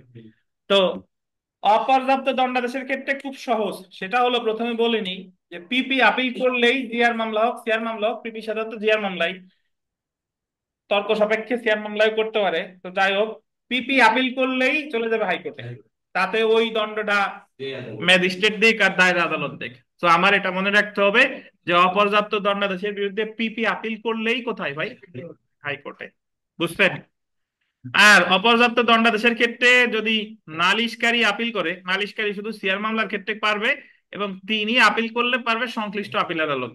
সংশ্লিষ্ট আপিল আদালত। এখন হোয়াট ইজ সংশ্লিষ্ট আপিল আদালত? সংশ্লিষ্ট আপিল আদালত মানে হলো ওই যে দণ্ডাদেশের ক্ষেত্রে আপিলের ফ্যাক্ট মনে আছে যে দ্বিতীয় তৃতীয় দিলে চিফ স্যার, প্রথম চিফ স্যার, প্রথম মেট্রোপলিটন বা চিফ স্যার বা যুগ্ম 5 বছর পর্যন্ত দিলে দায়রা জজ, আর যুগ্ম 5 বছরের বেশি বা দায়রা জজ শাস্তি দিলে কোথায়? হাইকোর্টে। এটাই হলো সংশ্লিষ্ট আপিল আদালত। এখন আমি আপনাদের একটা উদাহরণ দেই, উদাহরণ দিলে বুঝবেন। আর একটা কথা বলে নি, অপর্যাপ্ত দণ্ডাদেশের ক্ষেত্রে আহ তাতে অভিযোগকারী করুক অথবা পিপি করুক, তামাদি মেয়াদ সর্বদা 60 দিন। পিপির কথা বলছে 155 অনুচ্ছেদ, আর অভিযোগকারী বা নালিশকারী কথা বলছে 417 কয়ের 2। 417 কয়ের 2। বুঝেছেন? তো এখন দেখেন, ধরেন তৃতীয় শ্রেণীর ম্যাজিস্ট্রেট একজন আসামিরে, তার আগে একটু ধাপে ধাপে প্রশ্ন করি। আলম ভাই বলেন তো, তৃতীয় শ্রেণীর ম্যাজিস্ট্রেট সর্বোচ্চ কত বছরের কারাদণ্ড দিতে পারে? সর্বোচ্চ কারাদণ্ড দিতে পারে 2000 টাকা 2 বছর। 2000 টাকা, 2 বছর বা উভয় নাকি? তো তৃতীয় শ্রেণীর ম্যাজিস্ট্রেট একজন রে 2 মাসের কারাদণ্ড দিচ্ছে একটা মামলায়, সিআর মামলায়। তো যিনি নালিশকারী তিনি সংক্ষুব্ধ, তিনি মনে করতেছে যে ওর আরো তো কারাদণ্ড হওয়া উচিত ছিল, 2 মাস একেবারেই কি হয়ে গেছে, কম হয়ে গেছে। তাহলে নালিশকারী এই জায়গার দণ্ড বৃদ্ধির জন্য আপিল করবে কোথায় বলেন?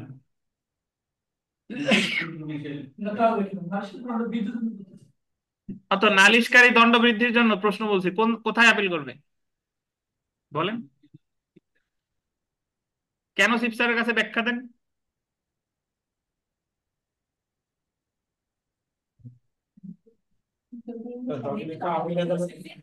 আচ্ছা, এই জায়গায় যে দণ্ড পাইছে সে আপিল করবে কোথায়? আসামি আপিল করবে কোথায়? Chief judicial magistrate. তাহলে এই জায়গায় যে নালিশকারী সেও দণ্ড বৃদ্ধির জন্য আপিল করবে, যেহেতু সিআর মামলা, তাহলে সেও আপিল করবে চিফ জুডিশিয়াল ম্যাজিস্ট্রেটের কাছে। অর্থাৎ এখানে 2 আপিলই যাচ্ছে কার কাছে? চিফ জুডিশিয়াল ম্যাজিস্ট্রেটের কাছে। বাট এই তৃতীয় শ্রেণীর ম্যাজিস্ট্রেটের মামলাটা যদি জিআর মামলা হতো, কি মামলা? জিআর মামলা।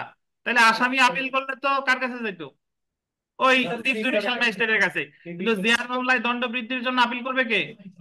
পিপি। তাহলে পিপি, আমি আপনাদের প্রথমেই বলেছি, পিপি দণ্ড বৃদ্ধির আপিল করলে বা অপর্যাপ্ত দণ্ডাদেশের বিরুদ্ধে আপিল করলেই আপিল চলে যাবে কোথায়? বুঝছেন? তাহলে এই জায়গায় জিআর মামলার ক্ষেত্রে দণ্ড যেই দেখ না কেন, পিপি যদি আপিল করে মানে কোথায় যাবে? হাইকোর্ট। আর যদি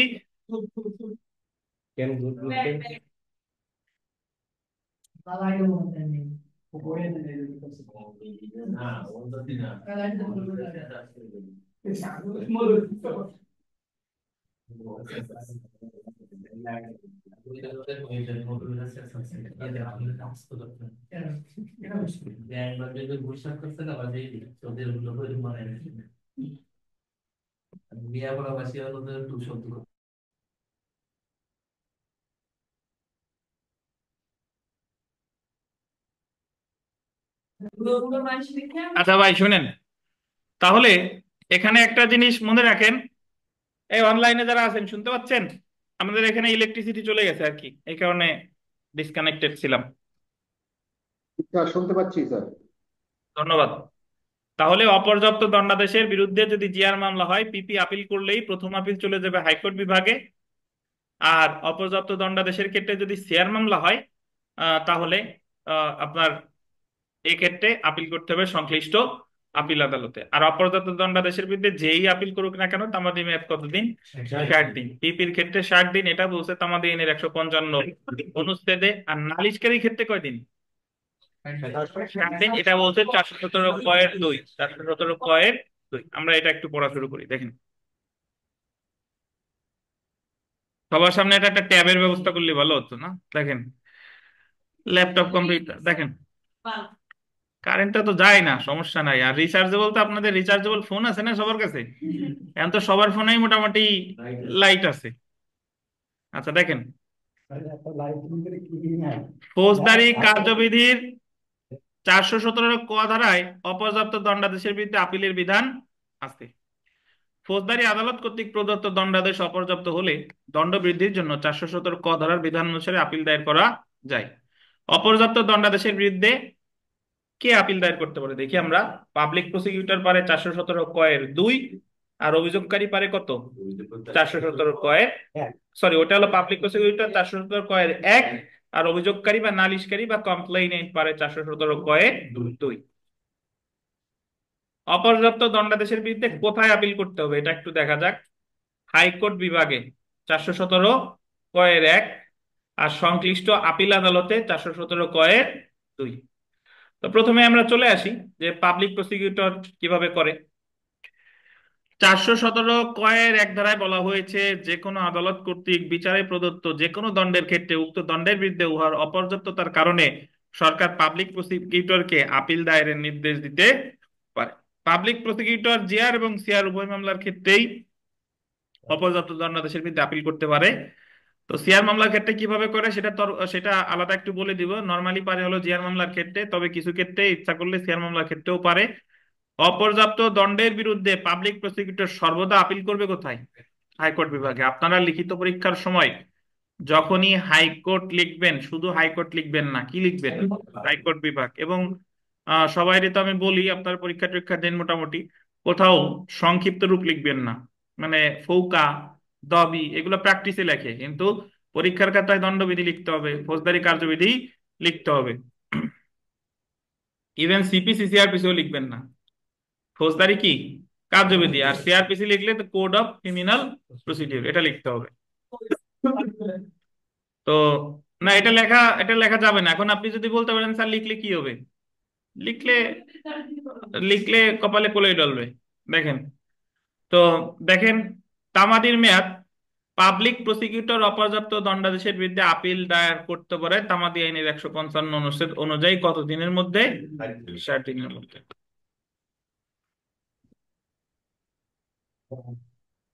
অপরদিকে আমরা একটু চলে আসি অভিযোগকারী কর্তৃক অপর্যাপ্ত দণ্ডাদেশের বিরুদ্ধে আপিল। 417 ক এর 2 ধারায় বলা হয়েছে, যে কোনো আদালত কর্তৃক বিচারে প্রদত্ত যে কোনো দণ্ডের ক্ষেত্রে উক্ত দণ্ডের বিরুদ্ধে ওর অপর্যাপ্ততার কারণে অভিযোগকারী সংশ্লিষ্ট আপিল আদালতে আপিল করতে পারেন। এখানে সংশ্লিষ্ট আপিল আদালত কেমনে নির্ধারিত হবে বলেন তো? ওই যে দণ্ডাদেশের ক্ষেত্রে যেভাবে আপিল হতো সেটাই হলো কি সংশ্লিষ্ট আপিল আদালত। শুধুমাত্র মূল সিআর মামলার ক্ষেত্রেই অভিযোগকারী অপর্যাপ্ত দণ্ডাদেশের বিরুদ্ধে আপিল করতে পারেন। উনি শুধুমাত্র পারে কিসের ক্ষেত্রে? মূল সিআর মামলা। তো তামাদি মেয়াদ দেখেন, অভিযোগকারী অপর্যাপ্ত দণ্ডাদেশের বিরুদ্ধে আপিল দায়ের করতে পারে ফৌজদারি কার্যবিধি 417 ক এর 2 ধারা অনুযায়ী কত দিনের মধ্যে? 60 দিন। তো এখানে একটা জিনিস ভাই দেখেন, আপনি দণ্ডাদেশের বিরুদ্ধে আপিল বলেন বা অপর্যাপ্ত দণ্ডাদেশের বিরুদ্ধে আপিল বলেন বা খালাসের বিরুদ্ধে আপিল বলেন, আপনি যদি মূল জিনিসটা বুঝেন তাহলে ধারা লিখতে এসে কিন্তু নিজের ভাষায় লিখতে পারেন যে পিপি পারে কোথায়, কোন কোন আদালতে পারে, কিভাবে পারে, তামাদি মেয়াদ কত, নিজের ভাষায় লেখা যায়। জাস্ট কি ঠিক রেখে, তারা ঠিক রেখে, বা আপনার আপিল রিলেটেড যদি কোনো সমস্যামূলক প্রশ্ন আসে যে অমুক দণ্ড দিছে, এখন আপিল হবে কোথায়, বা আসামি আপিল করবে কোথায়, বা খালাস দিছে আপিল হবে কোথায়, তাহলে পারবেন না ইনশাল্লাহ? আপনার মোটামুটি যা বোঝা গেছে, তো সলভ করা যাবে ইনশাল্লাহ। এই কামরুজ্জামান সাহেব, আপনার ফোন এত কাঁপে কে?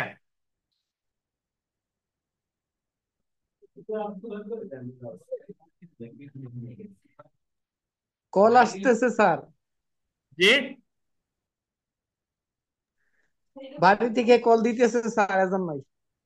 আচ্ছা নোট দেখেন, তাহলে রিংটোন দিয়ে রাখবেন। আপনার তো রিংটোন এসে ভয়াবহ ভাইব্রেশন, আমরা তো ভয় পাই। হলো কি দেখেন, তো এখানে নোটের যে অংশটুকু, এটা আমাদের মূল প্রশ্নের উত্তর না, এটা এমনি একটু আপনাদের জানানোর জন্য লেখা। দণ্ডাদেশ এবং অপরাধপ্রাপ্ত দণ্ডাদেশের বিরুদ্ধে ক্রস আপিল হয়। ক্রস আপিল বিষয়টা কি আমি ইতিমধ্যে কিন্তু আপনাদের বলছি, মানে একটা আদেশের উপর ভিত্তি করে দুই পক্ষই আপিল করছে, এটা কি বলে? Cross appeal. অপর্যাপ্ত দণ্ডাদেশের বিরুদ্ধে পাবলিক প্রসিকিউটর সব সময় আপিল করবে কোথায়? হাইকোর্টে। অভিযোগকারী শুধুমাত্র সিআর মামলার ক্ষেত্রে সংশ্লিষ্ট আপিল আদালতে অপর্যাপ্ত দণ্ডাদেশের বিরুদ্ধে আপিল করতে পারে। অপর্যাপ্ত দণ্ডাদেশের বিরুদ্ধে যেই আপিল করুক না কেন তামাদি মেয়াদ কতদিন? 60 দিন।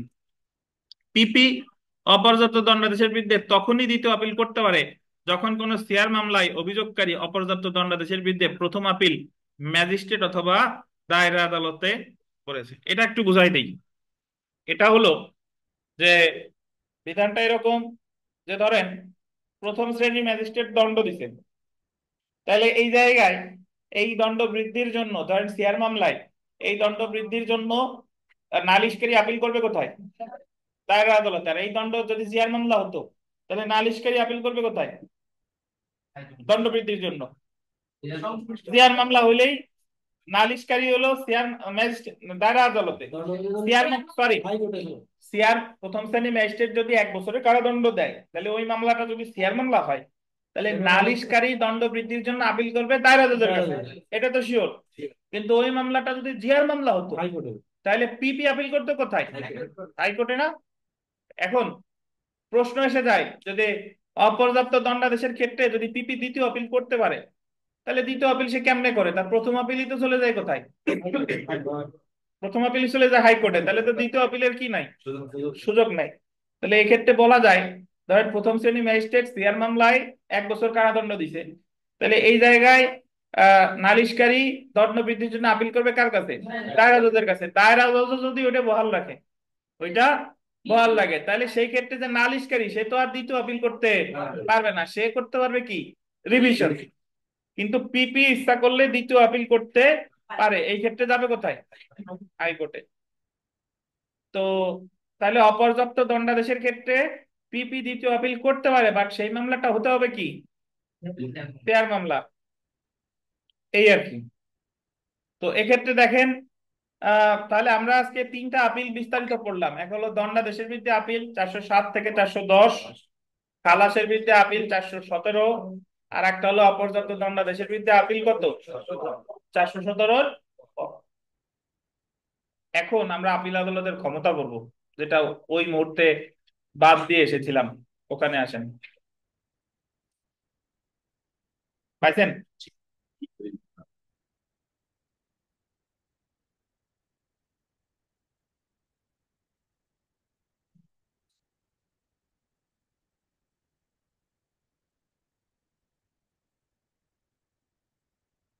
আপিল আদালতের ক্ষমতা।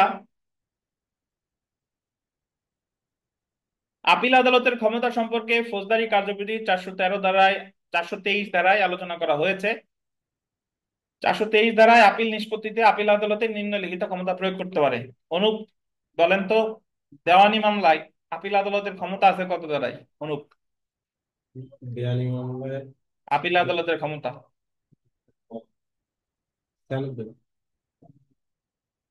হয় নাই?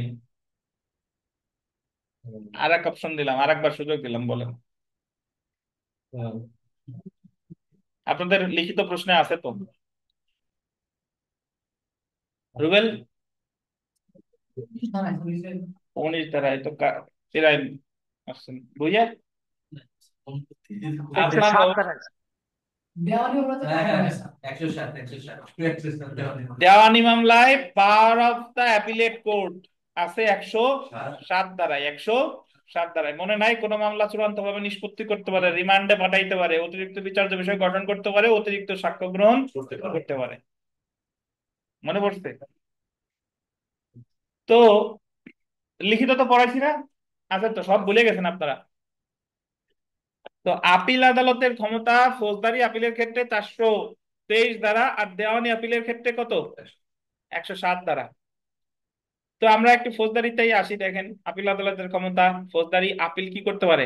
খারিজ করতে পারে যদি আপিলের কোনো কারণ না থাকে। একটু দেখেন আমাদের আপিল আদালতের কাছে আপিল করছেন, আপিল আদালত সবকিছু শুনে মিলে খারিজ করতে পারে, মানে তার কাছে মনে হয়েছে যে আপিলে কোনো প্রতিকার দেওয়ার কোনো কারণ নাই। আপিল খারিজ করতে পারে 2টা ধারায়, 421 ধারায় আর 423 ধারায়।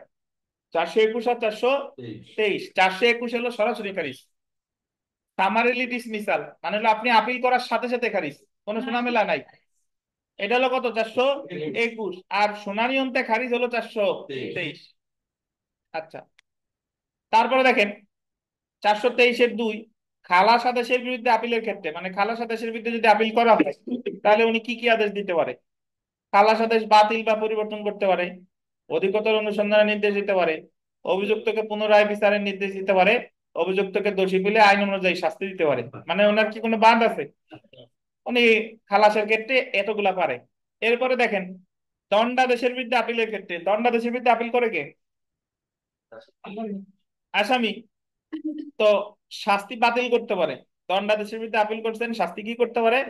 বাতিল করতে পারে। আসামিকে খালাস বা অব্যাহতি দিতে পারে। খালাস বা কি, বা পুনরায় বিচার নির্দেশ দিতে পারে, বা শাস্তি বহাল রাখতে পারে, বা শাস্তি কমাতে পারে, ইত্যাদি ইত্যাদি। মানে কি, মানে এত কিছু তো পারেই, আরো ইত্যাদিও আছে, মানে দণ্ড বাড়াইতেও পারে। আপনি আপিল করছেন কমানোর জন্য, উল্টো উনি কি করতেছে, বাড়াইতেও পারে। জি। তো দেখেন, রিভিশন করবে। দেখেন, দণ্ড বৃদ্ধির আপিলের ক্ষেত্রে, দণ্ড বৃদ্ধির আপিলের আবেদন কে করে? নালিশকারী অথবা পিপি। মাত্র পড়ে আসলাম 417 ক ধারায়। তো এখানে এখানে কি কি পারে দেখেন, শাস্তি পরিবর্তন করতে পারে, আসামিকে খালাস বা অব্যাহতি দিতে পারে, পুনরায় বিচারের নির্দেশ দিতে পারে, শাস্তি বহাল রাখতে পারে, শাস্তির পরিমাণ বাড়াতে পারে, বা কি পারে, কমাতে পারে। তাহলে আপিল করলেন দণ্ড বাড়ানোর জন্য, উনি ইচ্ছা করলে কি কমাইতেও পারে। তার মানে বোঝা গেল কি, উনি যা খুশি তাই পারে। তাহলে 417 প্রথম যেটা পড়লাম সেটা হলো কোনো আপিল খারিজ করতে পারে। তারপরে আপনি ওই নিজের মতো করে, যারা ফাঁকিবাজ তারা এইভাবে লিখবেন যে খালাস আদেশের ক্ষেত্রে নিম্নোক্ত আদেশ দিতে পারে, বহাল রাখতে পারে, বাতিল করতে পারে, পুনরায় বিচার নির্দেশ দিতে পারে, অনুসন্ধান দিতে পারে, শেষ। দণ্ডাদেশের বিরুদ্ধে আপিলের ক্ষেত্রে নিম্নোক্ত আদেশ দিতে পারে। তারপর অতিরিক্ত অপর্যাপ্ত দণ্ডাদেশের বিরুদ্ধে আপিলের ক্ষেত্রে নিম্নোক্ত আদেশ দিতে পারে। সবশেষে দেখেন, অন্যান্য দণ্ডাদেশের বিরুদ্ধে আপিলের ক্ষেত্রে আদেশ পরিবর্তন বা বাতিল করতে পারে। এখানে অন্যান্য দণ্ডাদেশটা কেটে লেখেন অন্যান্য আদেশের বিরুদ্ধে, তাহলে ভালো হয়। অন্যান্য কি, আদেশের বিরুদ্ধে, অন্যান্য আদেশের বিরুদ্ধে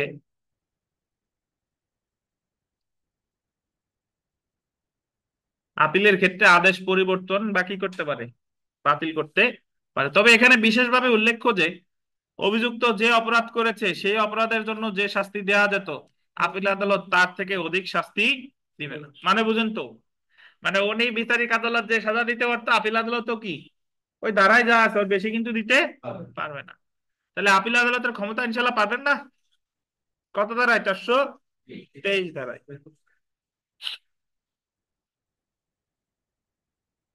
আদেশে খালাস আদেশের বিরুদ্ধে আপিল তো আমরা পড়ছি।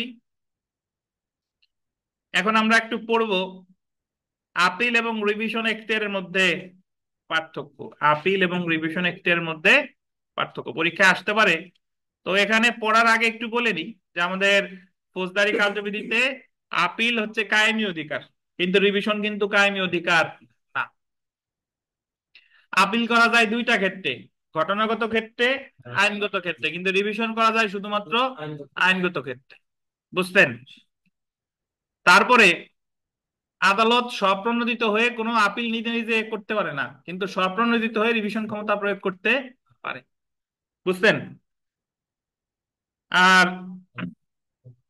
আপিল আদালত যা খুশি তাই করতে পারে, কিন্তু রিভিশন আদালত খালাসের আদেশকে দণ্ডে পরিণত করতে পারে না।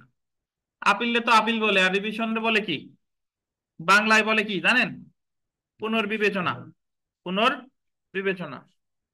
তো এই আমরা একটু পার্থক্যগুলো যদি একটু পড়ি, দেখেন সংজ্ঞার দিকে রিভিশন বা আপিলের মধ্যে পার্থক্য। আর একটা কথা বলে নেই ভাই, আপিল সম্পর্কে বলছে 404 থেকে 431, কিন্তু রিভিশন সম্পর্কে বলছে 435 থেকে 442 ক। 435 থেকে 442 ক। আর যেখানে আপিল করা যায় সেখানে আপিলই করতে হবে, সেখানে রিভিশন করা যাবে না। যেখানে আপিলের বিধান নেই সেখানে করতে হবে কি, রিভিশন। এই আর কি, একটু পড়ি। সংজ্ঞা দেখেন,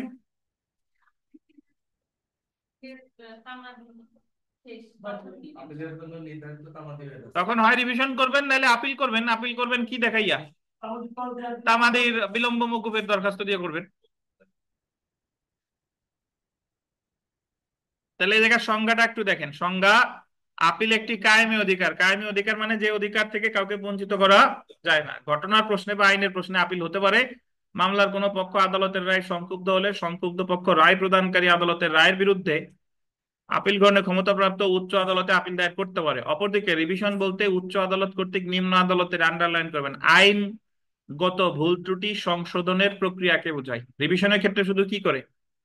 আইনগত ভুল ত্রুটি সংশোধন করে। আপিলের ন্যায় রিভিশন কায়েমি অধিকার হয়। অর্থাৎ রিভিশন দায়ের করাকে অধিকার হিসেবে দাবি করা যায় না, শুধুমাত্র আইনগত ক্ষেত্রেই রিভিশন হতে পারে। তারপরে ক্ষেত্র আর না পড়ি। ক্ষেত্র আপিলের ক্ষেত্রে আইনগত আর ঘটনাগত, আর রিভিশনের ক্ষেত্রে শুধু কি? আইনগত। দাবি বা অধিকার, এটারে কায়েমি অধিকার হিসেবে দাবি করা যায়, এটারে কায়েমি অধিকার হিসেবে দাবি করা যায় না। শুনানির প্রকৃতি দেখেন।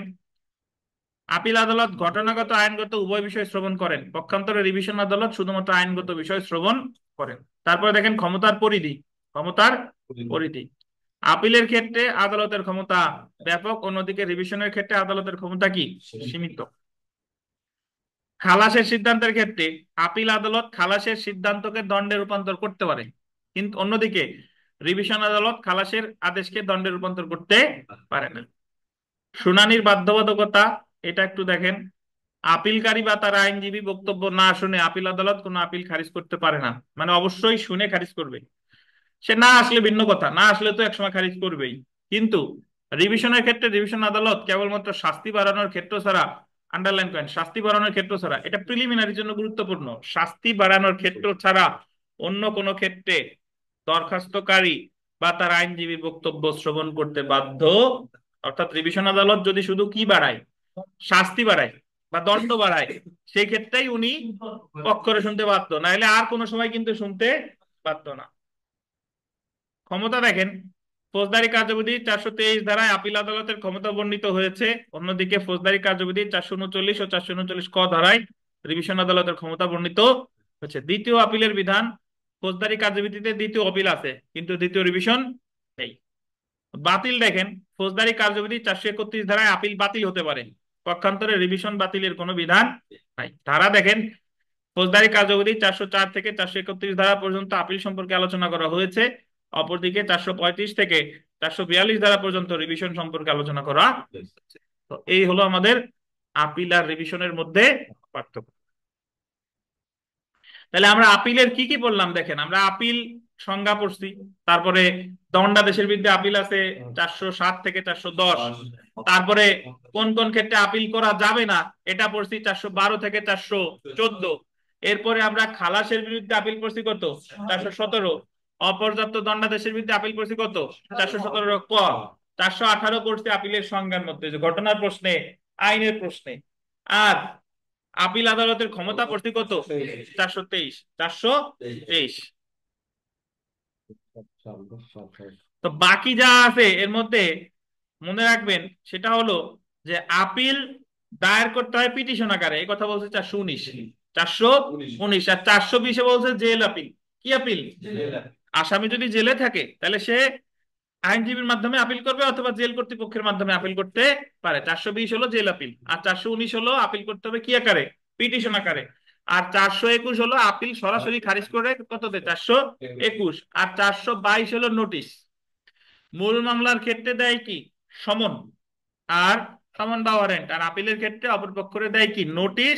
এই নোটিশ সম্পর্কে বলছে কত ধারায়? 422 ধারায়।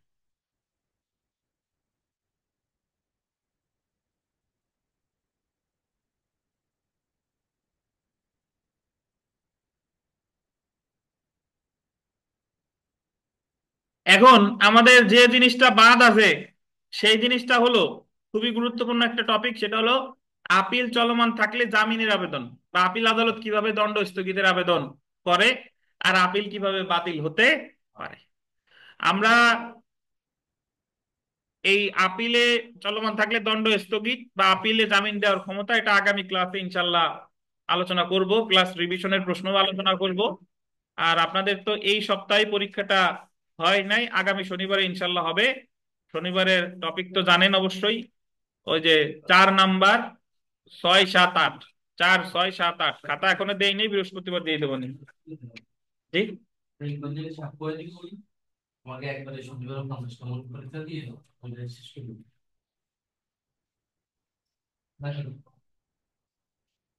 আচ্ছা দেন, সমস্যা নাই, আপনাদের তো সময় আছে, দিতে থাকি। আর আপনাদের অবস্থা খুব বেশি ভালো না, অনলাইন অফলাইনে যারা আছেন, গাড়ি আমি ঠিকই চালাচ্ছি কিন্তু যাত্রীরা সব ঘুমাই পড়ছে। ঠিক আছে। আসসালামু আলাইকুম স্যার। জি বলে, ওয়ালাইকুম আসসালাম। জি ভাই। আর ভালো আছেন? আলহামদুলিল্লাহ, সোহাগ সাহেব ভালো আছেন? ইনশাল্লাহ স্যার ভালো আছি স্যার, কিন্তু স্যার পড়ার দিক দিয়ে স্যার বেশি ভালো নাই। পড়াশোনা একটু শুরু করার চেষ্টা করেন, কারণ একবার যদি সার্কুলার দিয়ে ফেলে তাহলে তো গতবার যেরকম সার্কুলারের সাথে বলে দিছে রিটেন কবে, তাহলে কিন্তু আর সময় বেশি পাওয়া যাবে না। আচ্ছা স্যার। যাক ইনশাল্লাহ আচ্ছা একটু স্যার শুরু দোয়া করে, করেন। অবশ্যই দোয়া করি। আসসালামু আলাইকুম। তো বৃহস্পতিবার আমাদের পড়া থাকবে, বৃহস্পতিবারও 5টায় আসবেন, 5টায়। আর শনিবারে পরীক্ষা 4টা, আমাদের সাক্ষ্য আইনের 4 নাম্বার 6 7 8, 50 মার্কের পরীক্ষা আগামী শনিবার সকালবেলা। তো সবাই ভালো থাকেন, আল্লাহ হাফেজ। আসসালামু আলাইকুম স্যার।